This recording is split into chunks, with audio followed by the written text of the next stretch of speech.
Hello everyone, welcome back again on my YouTube channel, जहां पर मैं आपके लिए टैक्सेशन एंड फाइनेंस पर नॉलेजेबल एंड इंफॉर्मेटिव वीडियोस लेकर आता रहता हूं। दोस्तों, आज के इस वीडियो में हम बात कर रहे हैं एक ऐसे टॉपिक की जो कि जनरली आप सभी लोगों के लाइफ में एक ना एक बार आता ही आता है। जी हां दोस्तों, मैं बात कर रहा हूं होम लोन के बारे में। हम में से अक्सर सभी लोगों का एक सपना है कि हमारा एक अपना घर हो, और अपना घर बनाने के लिए हमें कभी कभी लोन लेने की भी जरूरत पड़ जाती है। एंड डेफिनेटली जब आप लोन लेते हैं तो उस लोन के साथ इंटरेस्ट भी एसोसिएटेड होता है, जो कि आपके लिए एक फाइनेंशियल बर्डन ही है।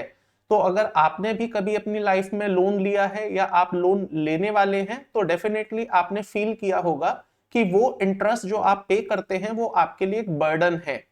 लेकिन दोस्तों, ऐसा नहीं है। होम लोन पर जो आप इंटरेस्ट पे कर रहे हैं वो केवल आपके लिए बर्डन नहीं है, रादर वो आपके लिए एक स्ट्रेटेजी भी हो सकती है अगर आप उसको सही तरीके से यूटिलाइज करते हैं और सही तरीके से आप उसका बेनिफिट उठा सकते हैं।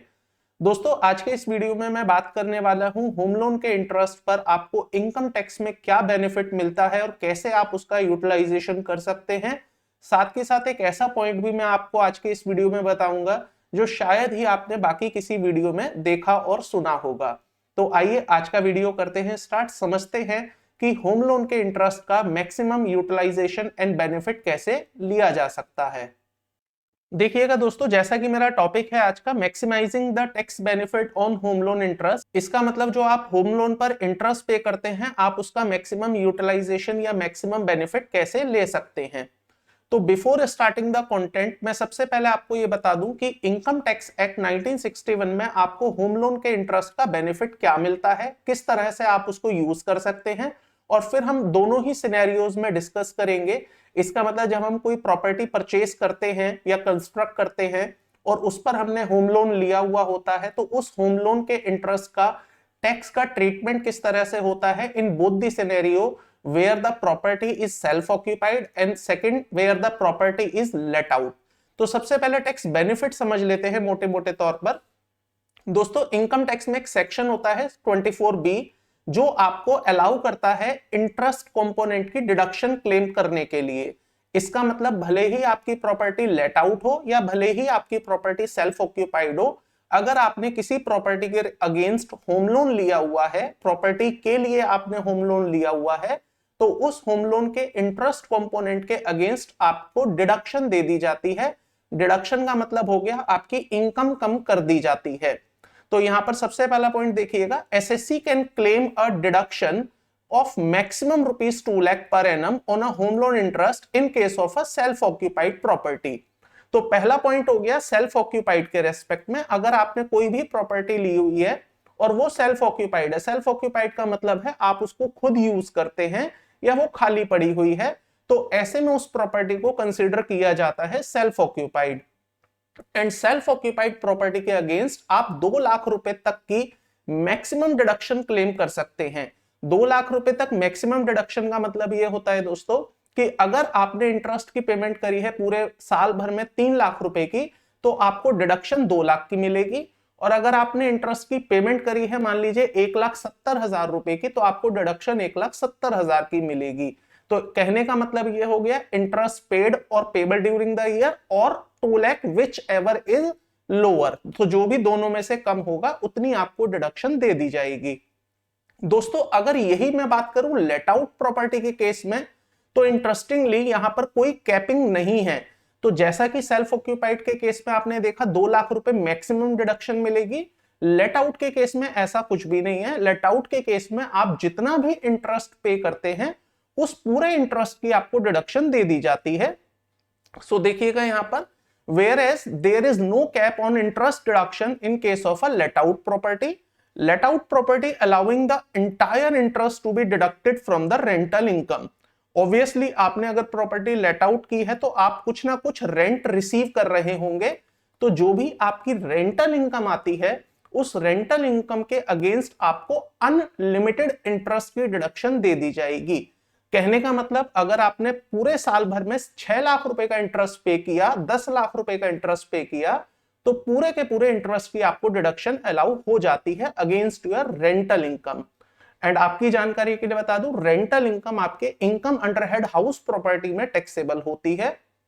तो जब आप अपनी इनकम कंप्यूट करते हैं उसमें हाउस प्रॉपर्टी हेड में आप अपना रेंटल इनकम लेते हैं, उसमें से आपको एक स्टैंडर्ड डिडक्शन दी जाती है, देन उसके बाद आपको यहां पर डिडक्शन दी जाती है इंटरेस्ट की, जिसकी की कोई लिमिट नहीं होती है इन case of a let out property.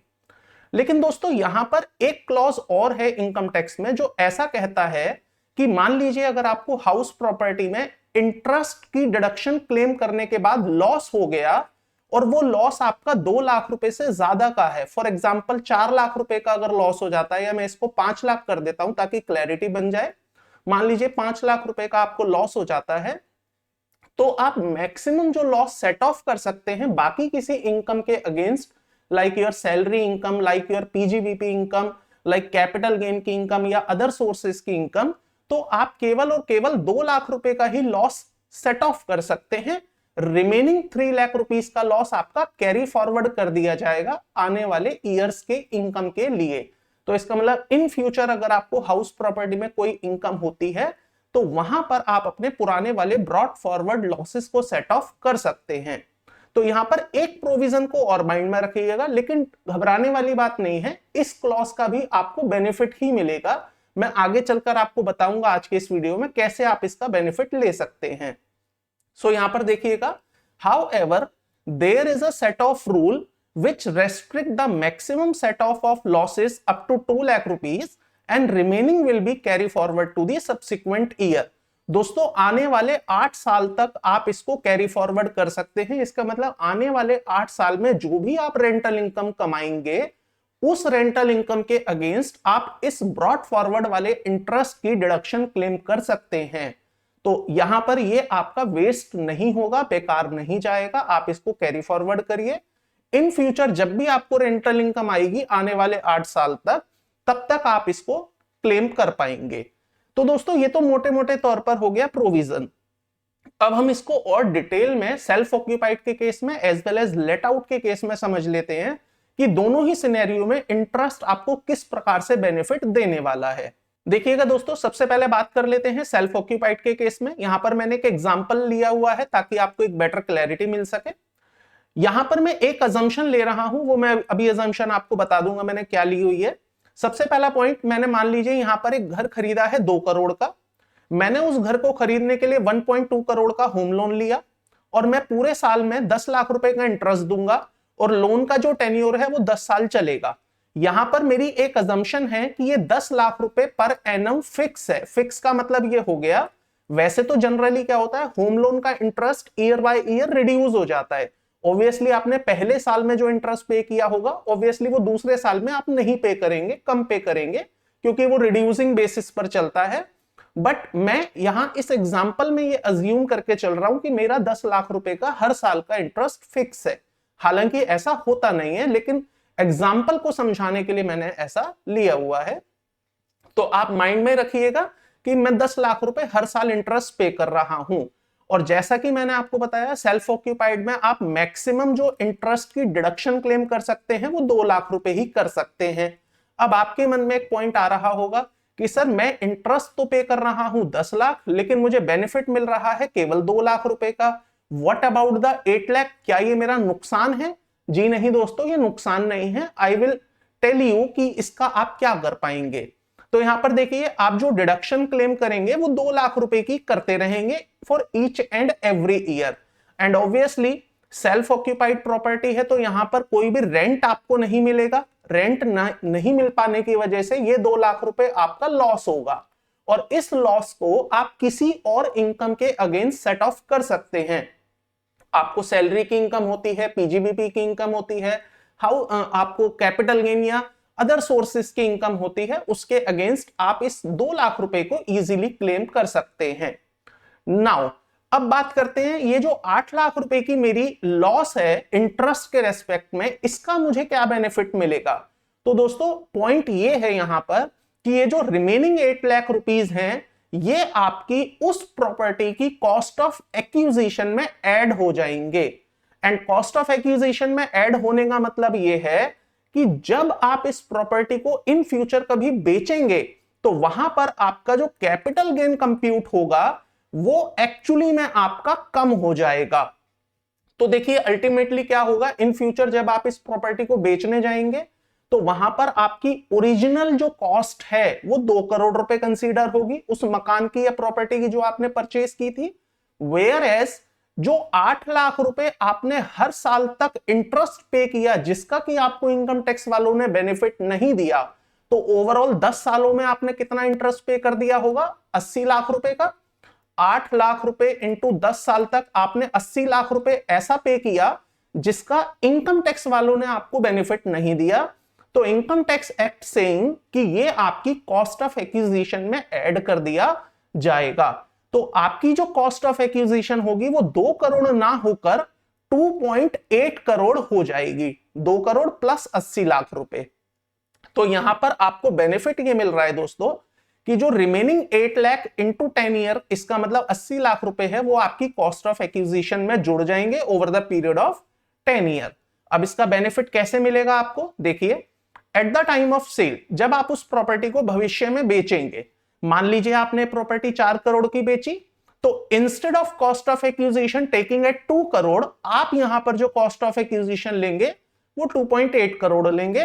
तो अल्टीमेटली आपका कैपिटल गेन 1.2 करोड़ निकलेगा, जो कि अदरवाइज 2 करोड़ निकलता। तो यहां पर यह आपको बेनिफिट मिल रहा है कि भले ही आज आप इंटरेस्ट पे कर रहे हैं और इनकम टैक्स आपको उसका बेनिफिट नहीं दे रहा है, बट स्टिल इन फ्यूचर आपका कैपिटल गेन कम हो जाएगा एंड रिजल्टेंट आपकी कैपिटल गेन टैक्स लाइबिलिटी भी कम निकल कर आएगी।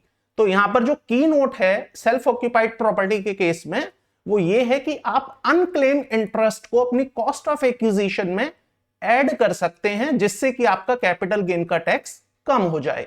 देखिएगा दोस्तों, अब बात कर लेते हैं लेट आउट प्रॉपर्टी के केस में किस प्रकार से यहां पर आपको बेनिफिट मिलेगा। So in case of a let out property, मैं अगेन सेम नंबर्स के साथ एग्जांपल ले रहा हूं। मैंने घर खरीदा है 2 करोड़ का, होम लोन मैंने लिया 1.2 करोड़ का। एनुअल जो रेंटल आएगा, क्योंकि प्रॉपर्टी इस बार लेट आउट है तो ऑब्वियसली मुझे रेंटल इनकम आएगी, तो 5 लाख रुपए का मुझे हर साल रेंट आता है। और जो मैं 10 लाख रुपए का इंटरेस्ट पे कर रहा हूं आने वाले 10 सालों तक, वो मेरा यहां पर 10 लाख रुपए पर एनम फिक्स हो गया। अब यहां पर रेंटल इनकम के अगेंस्ट जब आप अपनी एचपी की इनकम कंप्यूट करते हैं दोस्तों, तो उसको इस प्रकार से किया जाता है। ये आपका 5 लाख रुपए का रेंट आ गया, इस रेंट के अगेंस्ट ना आपको एक स्टैंडर्ड डिडक्शन मिल जाती है जो कि फिक्स है 30%। इसका मतलब आपने चाहे खर्चा किया या नहीं किया, आपको 1.5 लाख रुपए की डिडक्शन मिल ही जानी है इन एवरी केस, जो भी आपकी रेंटल इनकम आती है उसके अगेंस्ट। तो यहां पर जो मेरी इनकम बच गई दोस्तों वो 3.5 लाख रुपए बच गई। अब इस 3.5 लाख में से मेरे को इंटरेस्ट की डिडक्शन मिलेगी 24B में। और जैसा कि मैंने आपको बताया लेट आउट प्रॉपर्टी के केस में देयर इज नो लिमिट कि आप कितने इंटरेस्ट की डिडक्शन क्लेम करें, जितना भी आपने पे किया है पूरा आपको अलाउ होगा। तो ऐसे में देखिए मैंने जो इंटरेस्ट पे किया है वो 10 लाख रुपए पे किया है। ऑब्वियसली अगर मेरी 3.5 की इनकम है और 10 लाख रुपए का मैं इंटरेस्ट पे कर रहा हूं, तो 6.5 लाख रुपए का मुझे यहां पर लॉस हो जाता है। अब दोस्तों यहां पर 6.5 लाख रुपए का जो लॉस है वो रेस्ट्रिक्ट हो जाएगा 2 लाख रुपए फॉर सेट ऑफ। जैसा कि मैंने आपको एक रूल बताया, प्रोविजन बताया, उसके अगेंस्ट आप 2 लाख रुपए का ही सेट ऑफ क्लेम कर सकते हैं। तो जो रिमेनिंग 4.5 लाख रुपए रह जाते हैं उसका क्या होगा, उसको हम दोस्तों कैरी फॉरवर्ड कर देंगे फॉर अ फ्यूचर ईयर्स। तो जब भी भविष्य में मेरी रेंटल इनकम आएगी, एंड डेफिनेटली वो कंटिन्यू ही रहेगी क्योंकि प्रॉपर्टी लेट आउट है, तो इस 4.5 लाख रुपए को मैं कैरी फॉरवर्ड कर दूंगा। लेकिन दोस्तों यहां पर एक पॉइंट याद रखिएगा, अगर आपकी प्रॉपर्टी लेट आउट है तो ये जो 4.5 लाख रुपए हैं ये आपकी कॉस्ट ऑफ एक्विजिशन में ऐड नहीं होगा। द रीजन बीइंग ये आप भविष्य में अपनी रेंटल इनकम के अगेंस्ट सेट ऑफ कर सकते हैं। तो एक समय दोस्तों ऐसा भी आएगा ना 2 साल 3 साल 5 साल बाद कि आपका इंटरेस्ट खत्म हो जाएगा या बहुत कम हो जाएगा, वेयर एज आपकी रेंटल इनकम बढ़ती रहेगी। मैं कहता हूं अगर बढ़ती भी नहीं रहेगी तो सेम तो रहेगी, तो एटलीस्ट उस रेंटल इनकम के अगेंस्ट जो आपको फ्यूचर में टैक्सेस पे करने होते हैं वो आप बचा पाएंगे। तो इसका मतलब कहने का यह है कि इंटरेस्ट जो आप पे कर रहे हैं होम लोन के अगेंस्ट वो आपका वेस्ट नहीं जाएगा, चाहे प्रॉपर्टी सेल्फ ऑक्यूपाइड हो चाहे प्रॉपर्टी लेट आउट ही क्यों ना हो। इन बोथ द केसेस आप इंटरेस्ट का बेनिफिट इजीली क्लेम कर सकते हैं। सेल्फ ऑक्यूपाइड में आप कॉस्ट ऑफ एक्विजिशन को बढ़ा सकते हैं, and where as let out के केस में आप अपने फ्यूचर की जो रेंटल इनकम है उसके ऊपर लगने वाले टैक्स को कम कर सकते हैं। तो यहां पर जो आपके लिए की पॉइंट है लेट आउट के केस में, that is the carry forward of losses to offset the future rental income taxes. तो फ्यूचर में जो रेंटल इनकम आती है उसको आप रिड्यूस कर पाएंगे, देन अकॉर्डिंगली आप अपनी टैक्स लायबिलिटी भी रिड्यूस कर पाएंगे। तो दोस्तों ये कुछ पॉइंट्स हैं जो आप इंटरेस्ट के रेस्पेक्ट में अपनी एक स्ट्रेटेजी फॉलो करते हुए अपनी टैक्स लायबिलिटी बचा सकते हैं, चाहे वो कैपिटल गेन के अगेंस्ट आ रही हो, चाहे वो फ्यूचर में रेंटल इनकम के अगेंस्ट आ रही हो। आई होप आपको ये पॉइंट्स क्लियर हो गए होंगे। तो दोस्तों आज के इस वीडियो में इतना ही रखता हूं। अगर आपको इस वीडियो से रिलेटेड कोई क्वेरी या डाउट है तो आप मुझे मेरे दिए गए ईमेल पर ईमेल कर सकते हैं या नंबर पर व्हाट्सएप कर सकते हैं। तो आज के लिए इतना ही, आपसे मिलता हूं अपने नेक्स्ट प्रैक्टिकल वीडियो में। Till then, thank you, bye bye.